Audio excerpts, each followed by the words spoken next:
Welcome to the TTP Field Manual. With you today, breaking the mold, is Jonny. But don't worry, I still have Joshy here with me. You won't have to listen to me rant all morning. How you doing, Joshy? Hey, how's it going? Hey, mate, I'm over in the corner for You once. sure are.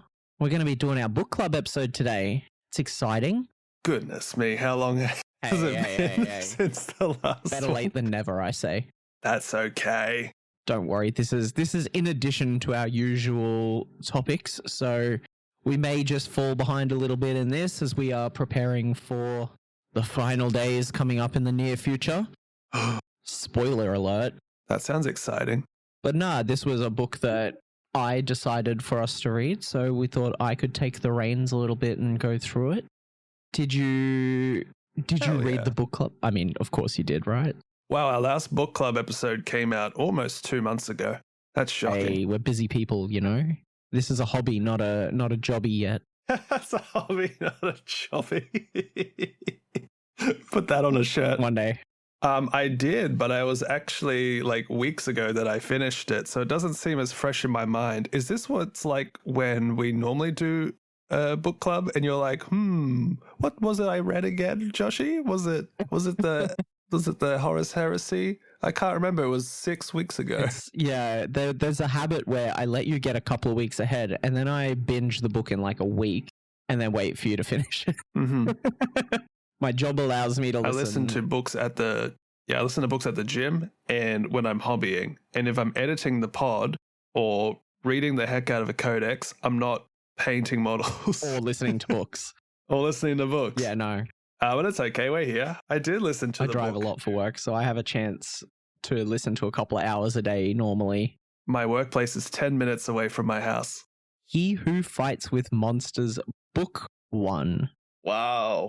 This is a lit RPG, and what a lot of people in the community will say is the perfect starting point to get into this genre of books. To describe what a lit RPG is, the easiest way to do it would be it's a cross between like your typical fantasy novel with this like built-in MMO or like game mechanics that they have stuck on top that kind of give it like a almost D&D table-ish sort of vibe or like a video game sort of vibe depending on the world that they go through. And each author or series will often create their own rule set for how the universe works, whether that be the system or, you know, different sorts of rocks that you can find in the world that give you magic powers, or however they decide is like the key rules for how things operate. And to be honest, I think He Who Fights with Monsters does this very, very well and makes me really want to play like a D&D campaign with this rule set, but because of its very open and sort of random but not random way of giving skills, it would be very hard to balance and make a book that seems fun without being too crunchy. But yeah, it's a blast in this format, and it definitely gets to a point later in the books where the character sheets have to get moved out of the main story because they're just too long to go through. And yeah, so we're going to talk about the first volume, or the first book in volume 1, because it is broken up into currently 3 sort of storylines. Like arcs of the overall saga. That's the word I was looking for. But yeah, so He Who Fights with Monsters starts with the main protagonist, Jason Asano, waking up inside of a hedge maze after having been ripped through reality between the void of universes and sucked into a world where magic is the norm. And he has to literally fight for his life every step of the way on his first day, meeting strange enemies and friends and a whole new system where there's monsters and magic and cannibal cultists all vying to end his suffering. Jason's like, well, we're a long way from Melbourne. He's actually from northern New South Wales, but yes, he was currently living in Melbourne at the time. Oh, sorry. Northern New South Wales. He was currently in Melbourne at the time, so I'll give it to you. Throughout the book, you kind of get these like trials and tribulations of Jason Asano as he is constantly being thrown into situations he is not prepared for. And that's kind of what I like about it from the perspective. It's not a power fantasy novel or anything like that. It's more of a underdog surviving the worst possible situations. But to kick us off, what did you think of Jason Asano? Of like him just in particular, or him within the tapestry? Him as a character, him in the tapestry, you know, like he's the main protagonist. He's the big deal. He's him. He's how we see the world because we engage with it through him. Yeah, he's fine, actually. I think there are some moments in his like chapters because as the book expands, we see from a few other characters. But when it's Jason, I think there are moments that he could annoy people. He's a little holier than thou in his morals. He's a little bit flippant and aloof. Doesn't take things like too seriously sometimes and does like the undercut a serious moment with a joke rather than like actually exploring a emotion or a sensation. But it's actually not like that all the time, thankfully. If it were, I don't think I would like him, but I think he really works as the underdog character. And he's also, to his credit, one of my favorite things about him is he's a very hard on his sleeve, honest individual. At the start of the book, when he first meets his friends, or friends to be, I was just waiting to have to sit there and listen to him hide the fact that he's from somewhere else for hours of the storyline. But he's like, hey, mates, I'm not from here. Can you help me out? And I think from that moment, I was like, oh, okay, I'm on board with this story. Yeah. You know, it's a fish out of water, but it's not a close kept secret. And then even his other friends and allies he meets along the rest of the book also knows he's not from around pretty quickly. And that was just so nice and really worked to his anti-establishment persona. Yeah. But he's not a dick either. Like he goes out of his way to help people left and right, which is also really nice. Yeah, he self-describes himself as being good at people, not with people. Yeah. How did you like Mr. Asano? I thoroughly enjoyed Jason Asano. As you said, there were a few key moments where you're like, seriously? Like, is this what you're going to say and do? But overall, I think that he really fit into this role very well. I really like he gets these dark, evil sounding powers, but uses them for good. And there's a few moments where he really has to come to terms with the fact that he's not on Earth anymore. Things work a little differently here. There's a lot of corruption in the main city that they focus on with this book, and he is constantly finding himself pushing against it with his Earth values. And I really liked his character growth within this novel. So in the first book, it's very much an introduction. Think of it like your first couple of sessions of D&D where you meet all the characters, you meet all the important people, and then they kind of link how they all get to know each other and end up being a team as they start to develop this like friend group. And there's this really big difference with Jason and in the books with very Aussie intentions, because he is an Aussie and it definitely comes across. Where it's like he makes a barbecue for everyone. He's like, it doesn't matter who you are, what position you're in, everyone's welcome at a Asano barbecue and everyone is equal. And I really like the way he brings the best out of people while also challenging their morals and their way of thinking. And yeah, no, I really like Jason. And then if he decides, if he realizes as well that he didn't really absorb what, say, someone was telling him. Like there's one moment where one of his allies is like, until you are faced with like having to kill, antagonizing people that are putting other people in danger, like you can't stand there and say, well, this isn't the way to do things. It's like, who are you, Jason, to say such a thing?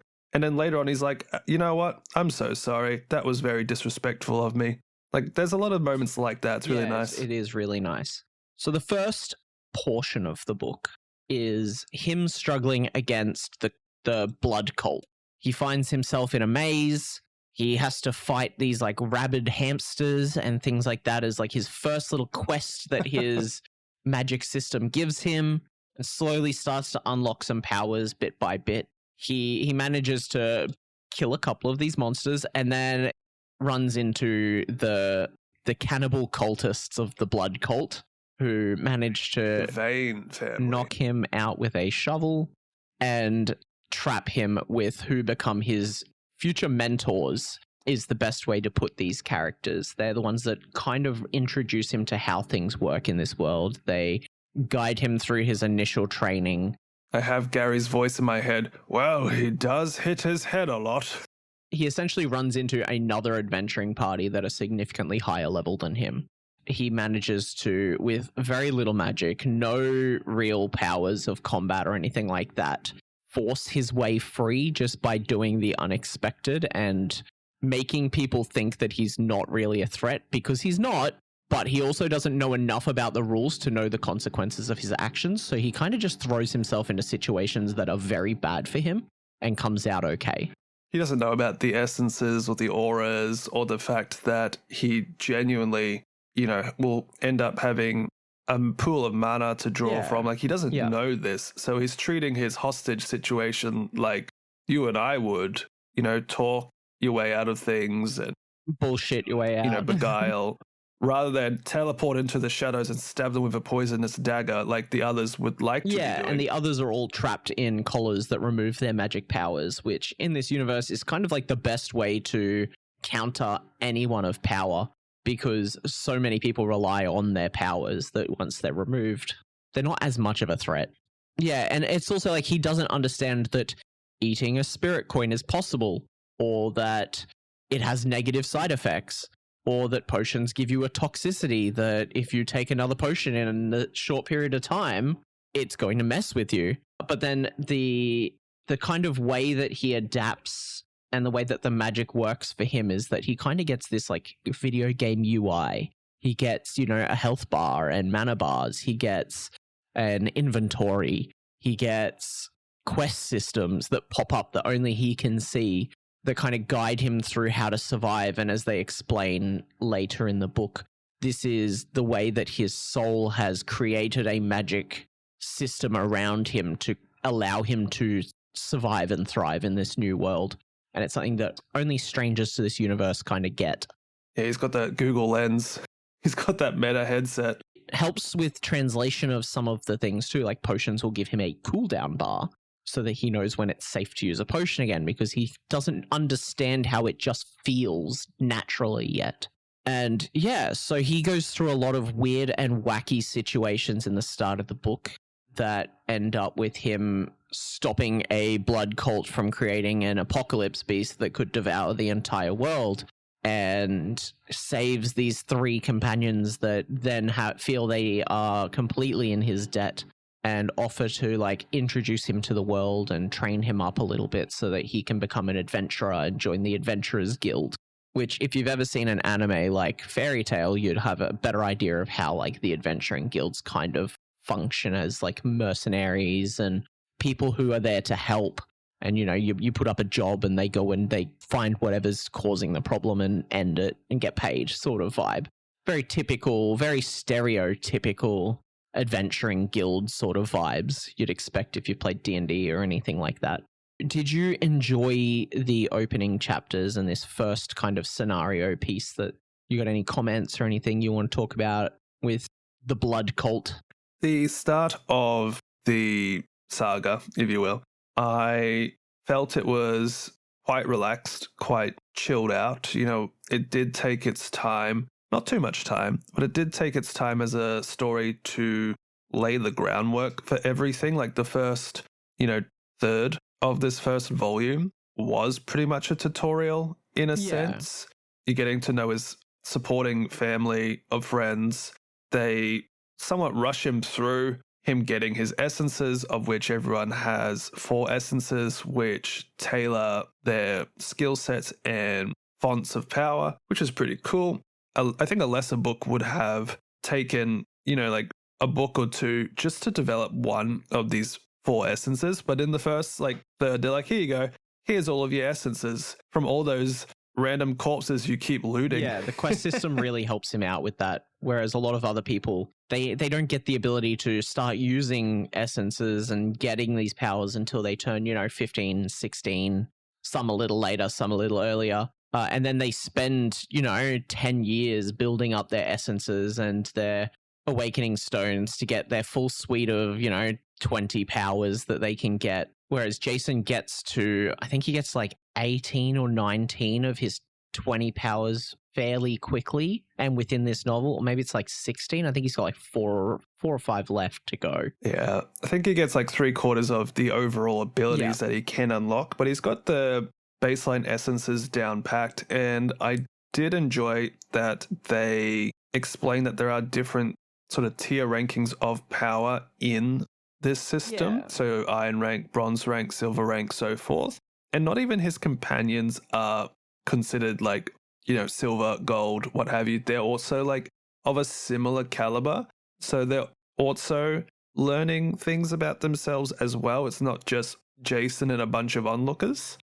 They can also train him throughout. Yeah, it's good. They come from a different part of the world with a bit more richness and more magical density, so the monsters there are a lot tougher. So they've been protected for most of their adventuring career by always having someone stronger watch over them, and this was their chance to like branch out and do some stuff on their own in an area that's not as dangerous and almost die in the process, which you see a lot of character growth in these characters as well, specifically Rufus, the rich boy, the noble household that runs a school, kind of coming to terms with the fact that he's not perfect and that he still has so much to learn, even though he's been training since the moment he was born, You've got Gary, who's the big Leonin kind of blacksmith who wants to focus more on his crafting than actually fighting, but also is quite a menace in combat as well. And then you've got Farah, who's kind of like the motherly sort of figure that teaches him his aura skills and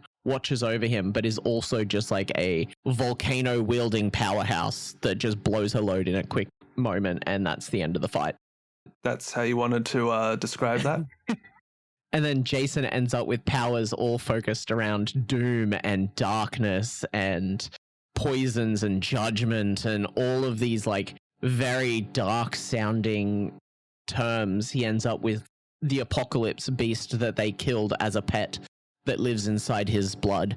This was a very strange moment. I found it a little bit odd. Like, I know they explained that a lot of his essences were a bit more niche and didn't always pop up as options for people. But with that said, it's not like he went out and specifically chose them either. But because most people have, I guess you could call them standard powers, strength, fire, lightning, speed, what have you, they have this sort of suspicion just of this fellow who just happens to have all these like dark blood, sin, doom kind of stuff. And I know that some of his allies are actually quite young because he has to go to like a sort of like a training regime, which is mainly younger people. Yep. And has to be qualified for the adventuring school. But it did start to annoy me after a bit how everyone's like, oh, I don't trust him because he's got evil powers. And it becomes an actual joke in the actual story. It definitely does. With Jason taking it on the chin. I would have liked to see maybe a little more unique qualities in some of the other characters. And I know it's book one. I know there'll be more. Yes. But yeah, like it would have been nice to see someone be like, oh yeah, that's cool, instead of immediately jumping the gun. Like someone to take his side. Yeah. Although I think as soon as someone actually meets Jason, they get pretty on board with him. Even some of the more frictiony characters in the local politics, they'll talk in secret about, oh, I don't know about this guy. Maybe he's a little bit sus. But then as soon as they actually interact with them, they're like, oh, he's all right. There definitely seems to be two laneways that people interacting with Jason end up being in, which is, I absolutely hate this man and want him dead, or he's a cool guy. And a lot of this comes down to that first interaction with him and how he decides to perceive himself to you. He's definitely got this like anti-authoritarian vibe where he absolutely despises anyone of power if they don't also respect everyone around them. Like he's big on respect. And if you try to force it upon him, he will immediately turn you into someone who absolutely despises him. But he's such a cool guy if you're on the good side. Yeah, I really enjoyed the first third of this book and a little ways towards the halfway point as well, because it was quite a feels good story. A lot of the time in this first third to half is Jason being taught the ways of the world, being trained by his immediate party of Rufus, Gary, Farah, but also making friends with a couple of the locals, such as the alchemist fellow. What was his name? Jory, yes. Jory, and starts to meet other people like the young noble prodigy Humphrey. And was he a Magic Society scholar? Yes. Humphrey? No, Humphrey's... No, Humphrey's the kid. Clive. Who is by far my favorite character in this entire series. No, not even close. Like this whole sort of chunk of him getting to know the world and fit in and start to be like trained up and screened for actually being a functional member of society. That was probably my favorite part of the book. After this, I started to lose a bit of my interest in it when Jason was sort of like left at home while mum and dad, if you will, went out to go do other stuff. And then there was like other perspectives with character Silver, or the whole Silver arc. I know her name's not Silver. With Belinda and Sophie. Yeah. I could tell they were going to become relevant by the end, but until about the end, I was like, who are these people? Give me Jason and his like friends having a sleepover vibe again, please. Yeah. No, I definitely had a similar reaction. Like the whole Sophie and Belinda thing kind of felt a little overplayed, and I understand now, having read, all the books, where they're trying to build and what is coming. But in the aspect of this one book, it definitely felt like a bit of a jarring change and unnecessary plot line at this point. But yes, I really enjoyed the moments where there's one in particular during the exam to become an adventurer where he's kind of standing off against one of the people who he doesn't really gel with as well. And they're like, you will never succeed if you don't intermingle your martial abilities and your powers. And Jason just has this like eureka moment of, I'm a bloody idiot. What do you mean they're not separate things?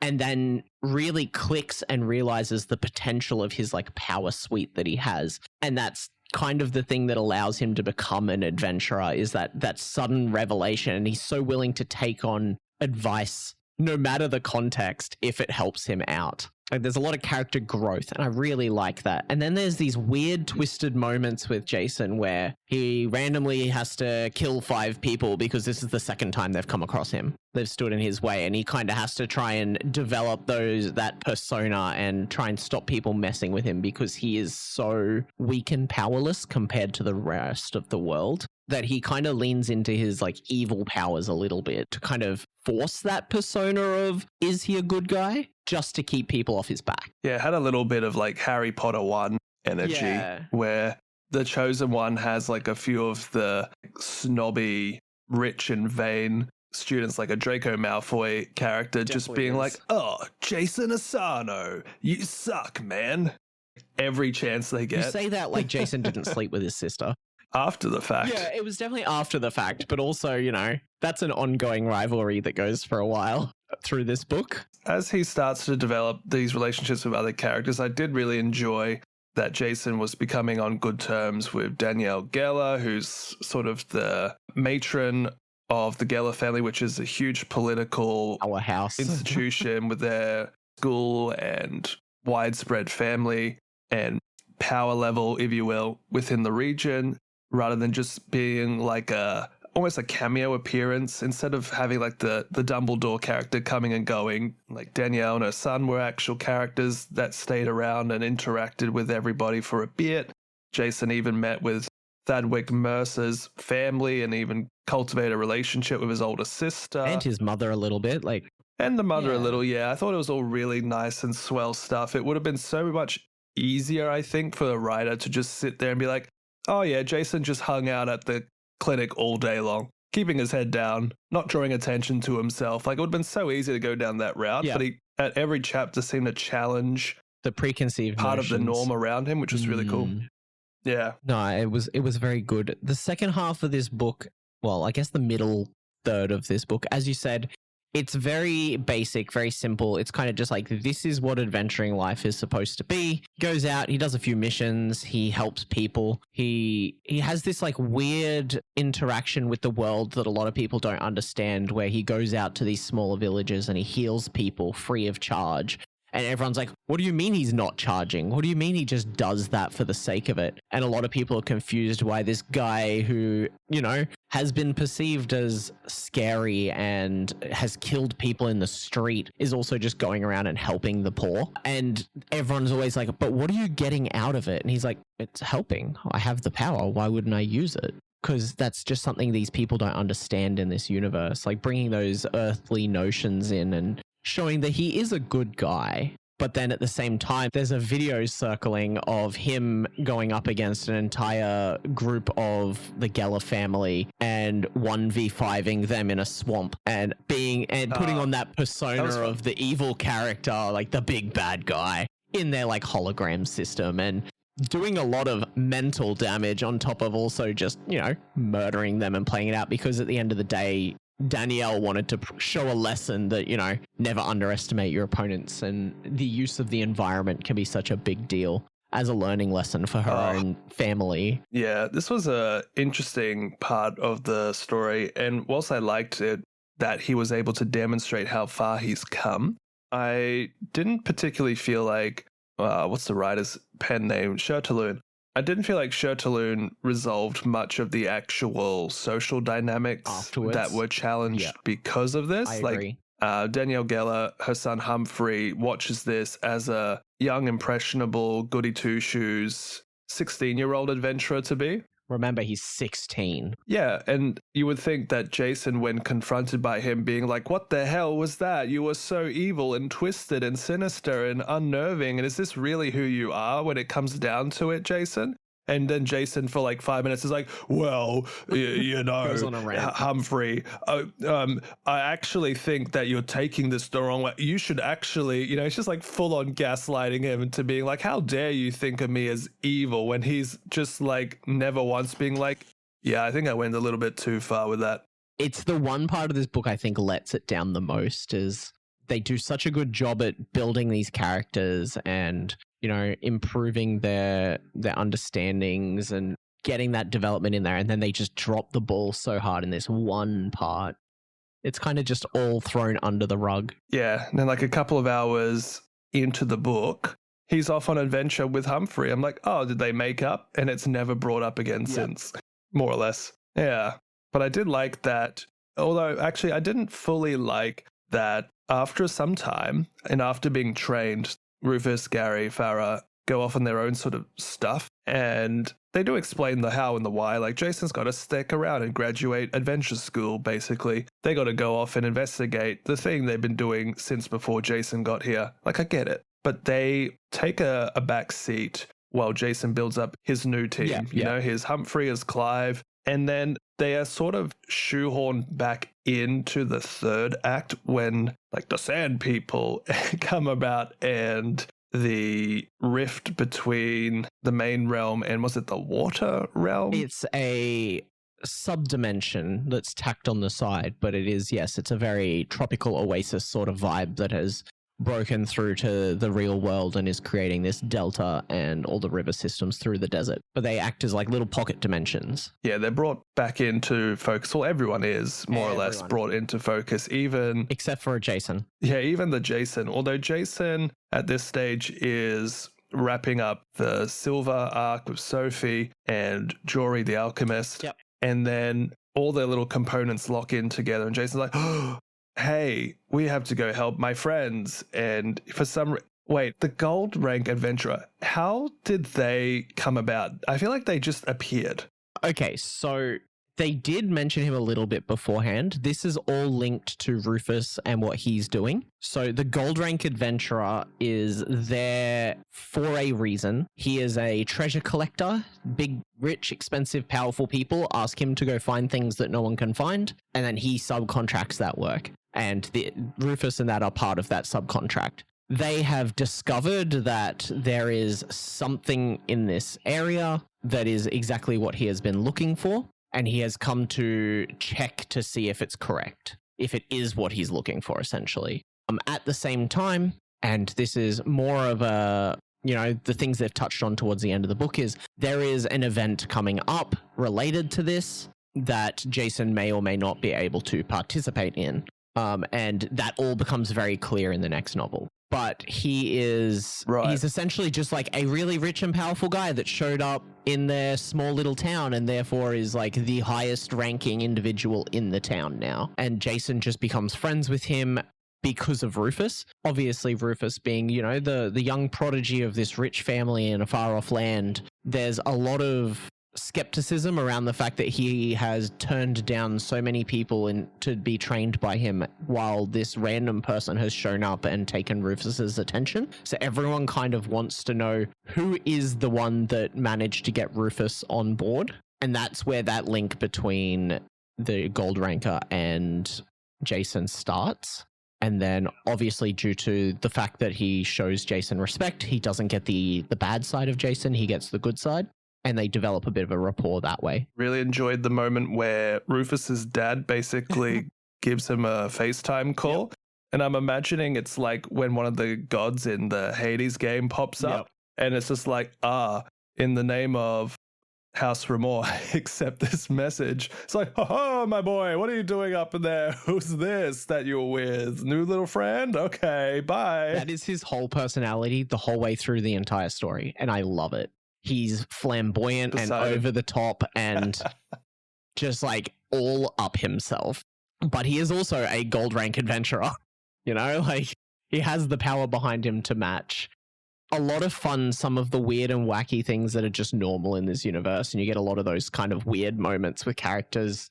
There's the octuplets that all have the same nickname, Bert. Oh, I was going to say there wasn't too much weird stuff, but yeah, there was the octuplets. There was a couple of gods as well. Yeah. That was fun. Gods are real and do exist, and they are a constant burden on Jason.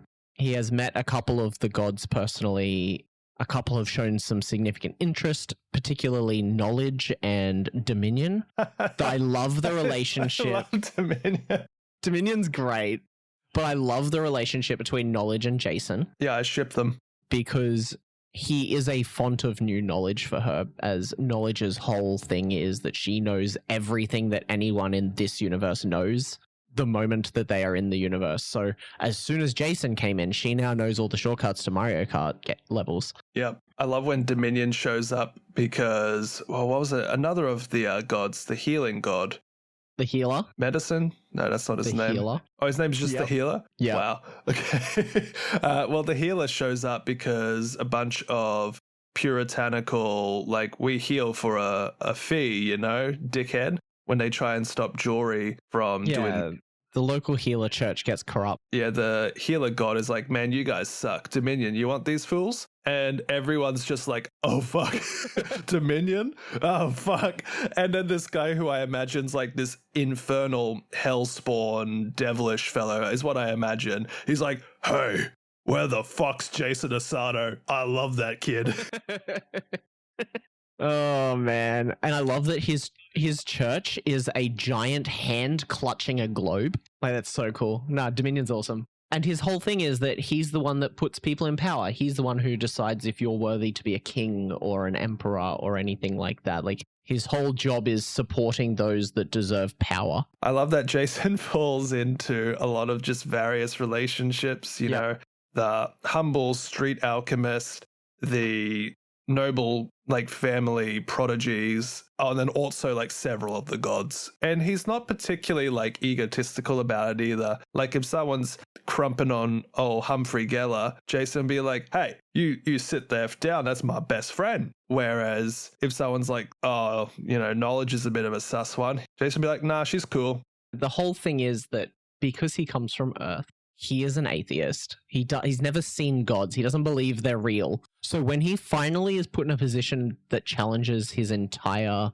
belief system, he's like, no, they're just strong people. And that's how he justifies in his brain that he can be a god, that there can be gods. And that creates this really good dynamic with the gods because they're like, oh, he treats us like people. That's really refreshing. So they pay attention. That one merchant in the city who, like, really dislikes Jason because he didn't kneel when Hero showed up, and then Dominion's like, where's that guy that wasn't kneeling? He's dope. Yeah, right. That's the fruit vendor, the fruit juice vendor that he continues to buy off because he's like, I don't like you, but I'll still sell you stuff. And then Jason has his inventory system, which quite literally like isolates whatever it is as it goes into his inventory bag. So in like the back third of the volume, where the Adventurer Guild puts together this huge crusade, if you will, against investigating all these desert raiders out in the far off fields, and Jason the whole time's like sipping away on like iced teas and fruit juices, and everyone who doesn't have an interdimensional holding space is like, oh my god, I hate this guy.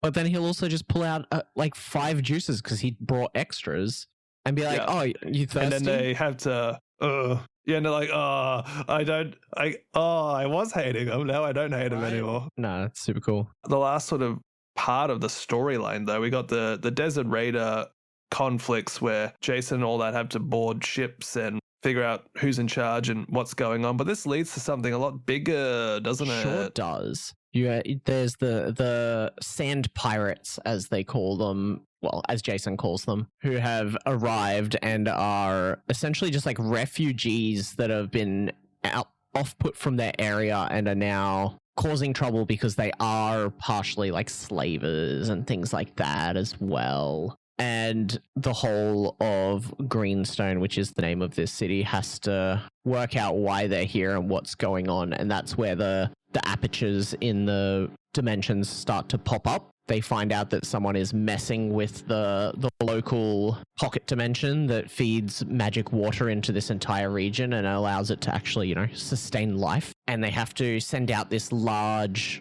envoy of most of the adventurers in the town to go and deal with the threat and work out what's going on. But because the local branch manager is a little corrupt while telling everyone she's trying to defeat the corruption in the area, she sends only the people that kind of go against her political views and therefore doesn't set them up for success. Turns out that there's an enemy actually at the location, and there is a lot of death and suffering that is as a response to this issue.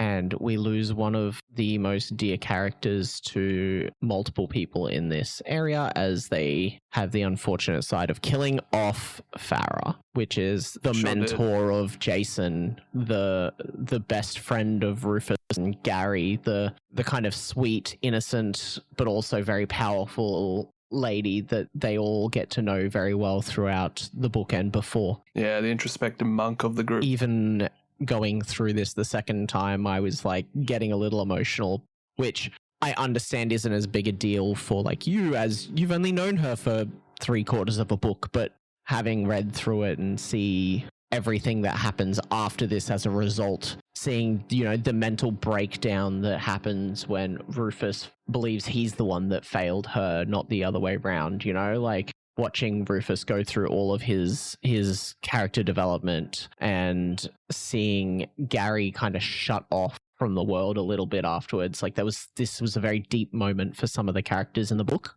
I appreciated that, but when it happened, I was just like, oh, really? You hadn't had a chance to kind of get to know her yet. Yeah, which I can definitely understand the later on impact, but as reading just like book 1, I'm like, well, it's that typical, that there has to be someone who dies to kind of push people forward and create that growth moment. I would have expected Gary, if any of the OG 3, to go, because Gary was always the most like buddy. Yeah, he was the best friend, right?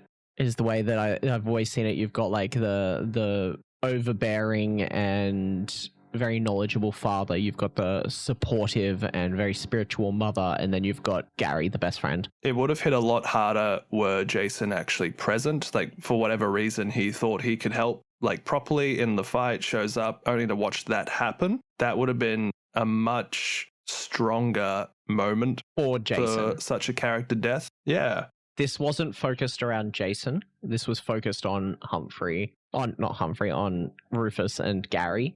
I get it. To me, it just didn't feel yet right for such a thing to occur. Yeah. Like, yes, we've known them for hours of listening or reading, but it just felt like, oh, who's going to die in this fight? You. Yeah. It just felt I wouldn't say cheap, because obviously you need to establish threat, but it just didn't feel like the right person to you. It didn't feel like the right set of circumstances for such a, like the pivotal point, if you will, of the end, because obviously they write out this emotional pain point for the last couple of hours and chapters of the book before it just sort of ends. And I was just like, it could have felt more powerful. It just didn't.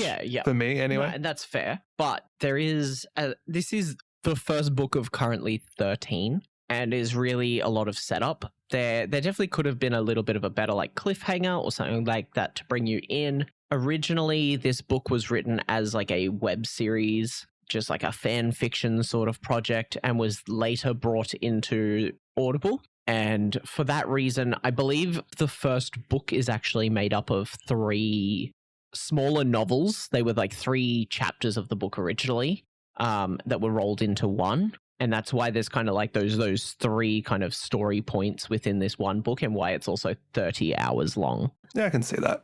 It definitely felt like 3 when I was listening to it.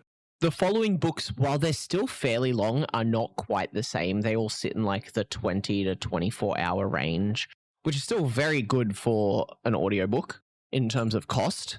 But yeah, there's definitely a lot of growth to come and a lot more to happen. And as someone who has, as I've said a few times now, who has read them all, I'm really excited by how many of the future story plots started in book 1.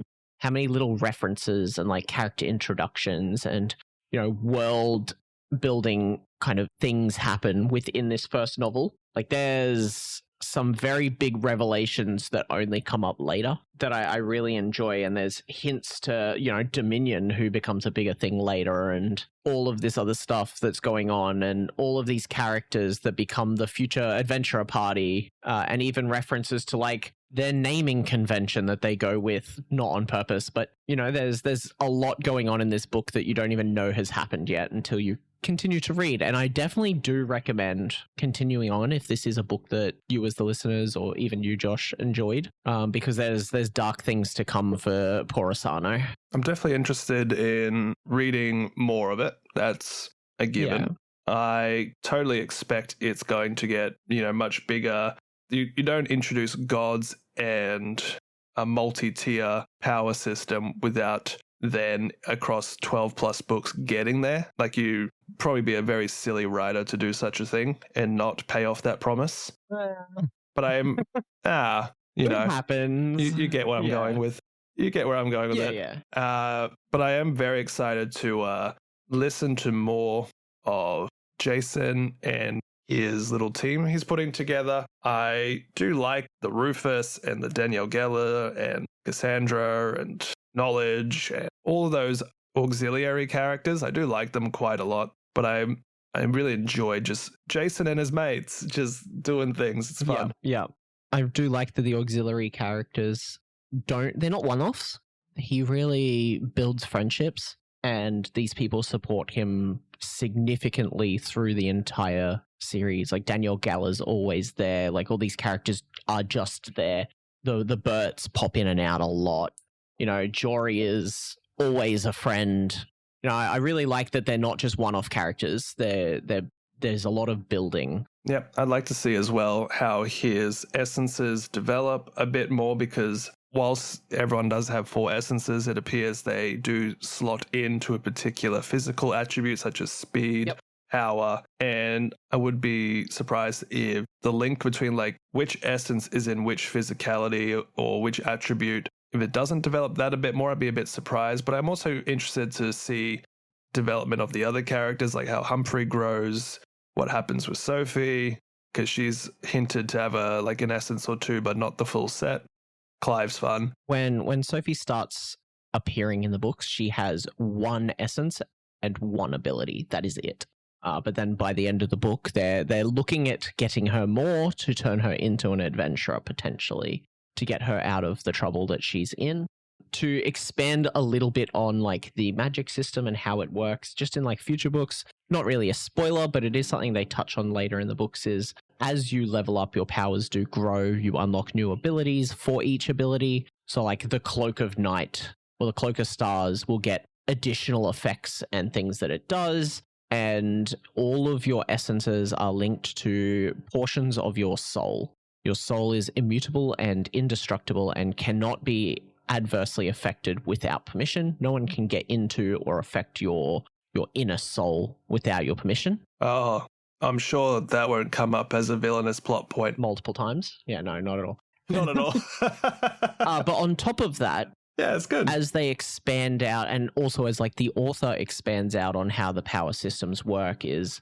they're linked to certain personality traits as well, and they enhance those kind of like feelings, emotions, and personality quirks.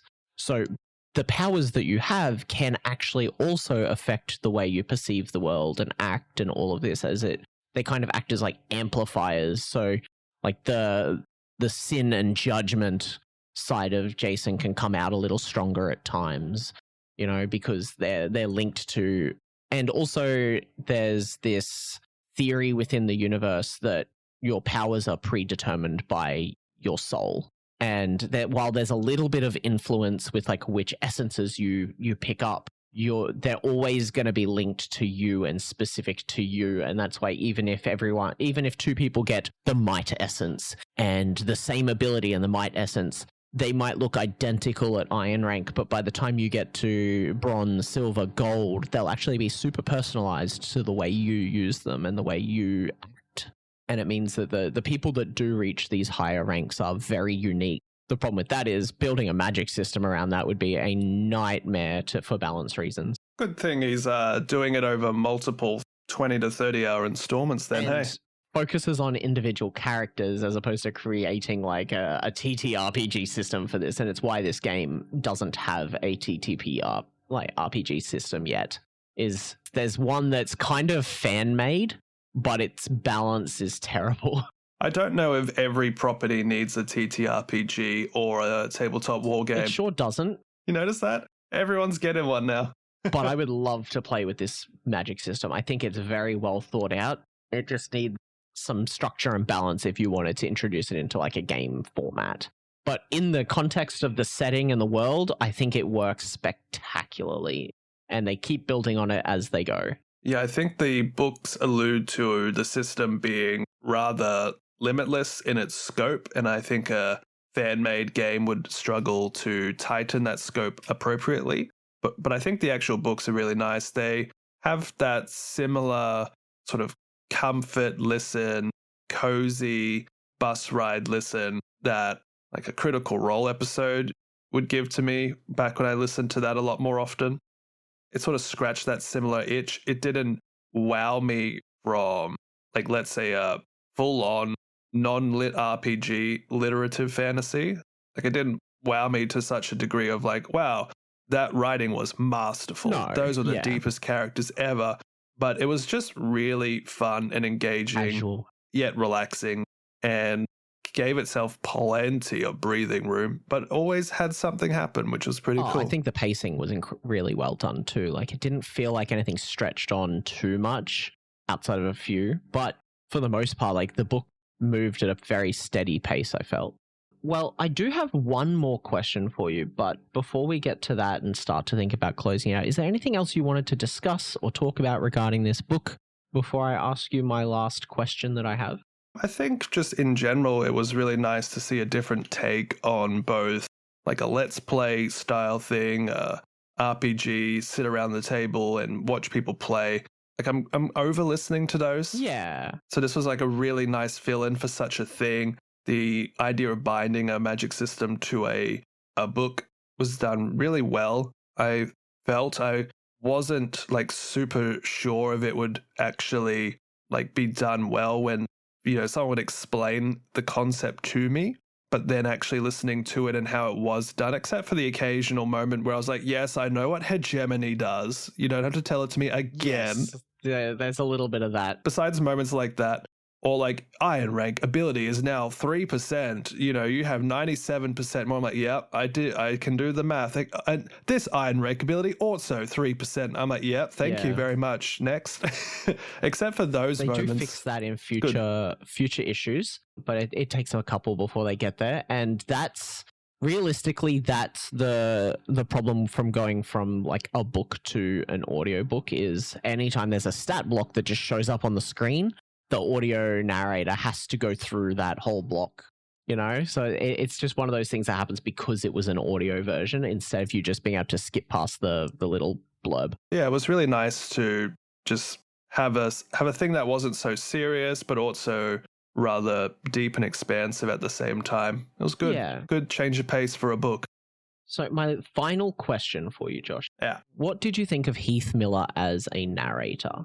I think it was good. I prefer listening to him over a couple of, say, the library VAs. Yep. I think sometimes his character voices tripped up and were, one character was actually the other person's voice, just a little bit. That happened. Yep. I remember in the first book. Yep. That definitely was a thing. Is that Gary or was that Rufus? And that was actually a mistake on his part. I imagine so, because he was really on point with all of his characters for most of it. So I figured it was just a stumble. It sure was. And was missed in editing. I think you sold me as being like, he's the greatest. And I don't think anyone can really have maybe such a title. I think he was perfect for this. Yeah. And that would have been my misinterpretation by being like, he's the greatest. Like, no, I thought he was a very good voice actor. I think he did very well in this role. And I really enjoyed the Jason Asano character played by Heath Miller. Yeah, it felt like the right voice for him. Yeah. Sure. Yeah. And a lot of his characters had good tempo. It was really good to see an Aussie in this narrated position with the accent and, giving it a go. Like, do you imagine Jason as an American all of a sudden? Oh, mate. He walks into the town hall. Oh, my God. No, it was very nice to see an Australian narrator instead of an English or American. Jonny, I have a question for you now. Oh, yeah? Oh, yeah. You've started listening to other LitRPGs since you've devoured the majority of this saga. All of it currently. Oh, okay. My bad. Is it still the best of the ones you've read? Yes. And not because of book one, but because of everything that's coming. There's just something about the underdog side of things. Like the one I'm currently reading is a power fantasy, and there's not really a lot of threat to the main character. And he's a little autistic, aka like very hyper focused and all of that. Where it's still a good book, and I'm really enjoying reading through it and going through it, but I don't think it's quite on the same level. And from what I've heard, a lot of people say the same thing. Like He Who Fights with Monsters is one of the better lit RPGs that are currently out. This is to lit RPGs what the Akatar series is for romantasy, hey? Yeah, for sure. This is the be all and all. Did you get that? I did. I have a partner who is female, yes. If you know how we would get so much more listeners, Jonny, we do romantasy book club. Oh no.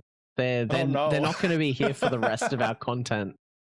But no, that's He Who Fights with Monsters, book 1, without trying to spoil too much. But I mean, obviously, if you haven't read it, then you're probably a bit late now because you've listened to this whole episode. Imagine someone gets like 50 minutes in and they're like, hold on, I didn't want to know that.